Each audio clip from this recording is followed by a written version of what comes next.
How did you find out about AGI? I saw it in a magazine. I got hurt on the job and had to take a medical retirement, and I was bored. I said, I need to find something I can do at home.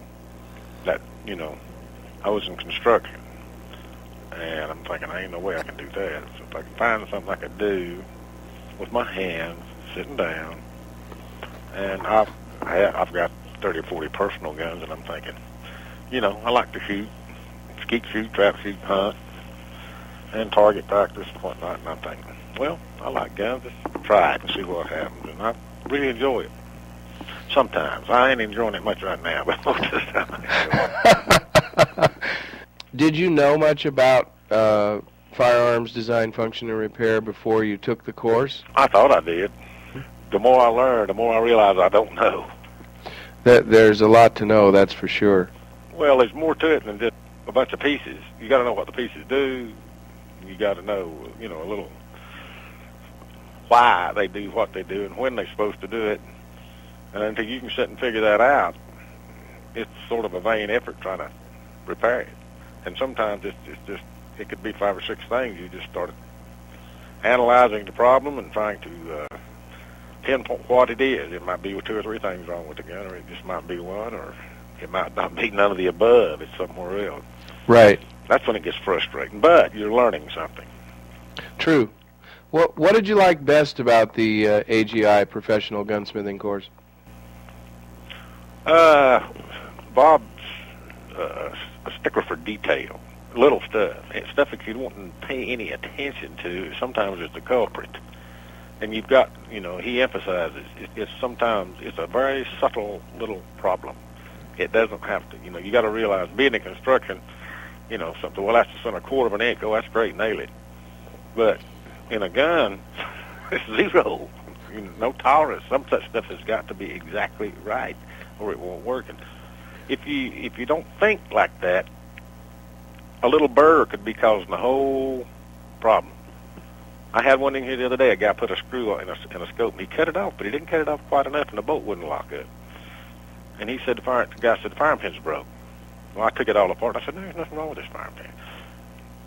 The bolt worked fine out of the gun. I put it in the gun, it wouldn't work, and I flipped it up and looked, and that thing was sticking down maybe a 32nd of an inch. It wouldn't let the bolt lock. Right. So, if you'd looked at that, you couldn't hardly even know. I took my finger and stuck it there, and I could feel it sticking down. It was very, very minute, but it was just enough to keep the bolt from locking up. And that gave it just enough clearance so the firing pin wouldn't. Yeah. Wouldn't hit. He said, "Why wouldn't it shoot?" I said, "You better be damn glad it didn't. A 308, yeah, locked up. I said, it would not have been pretty." But when everything looks right, it appears to be perfect. Then I remember Bob telling me to go back and let Robert Dunlop saying, it might be subtle. Start looking for little bitty things.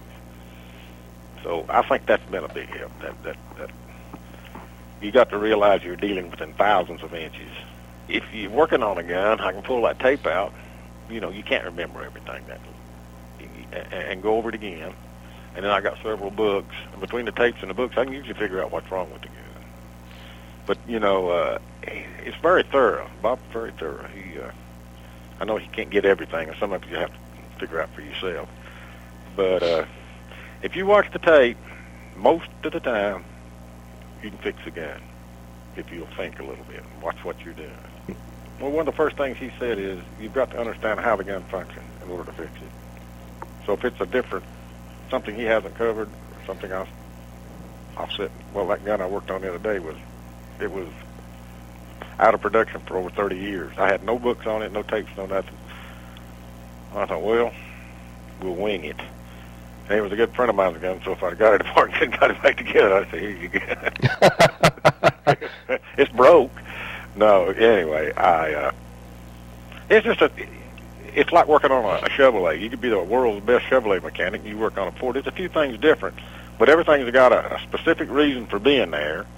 And once you figure out what the reason for that piece is and what its function is, and to the rest of them, you can usually, put it back together and figure out what's the matter with it.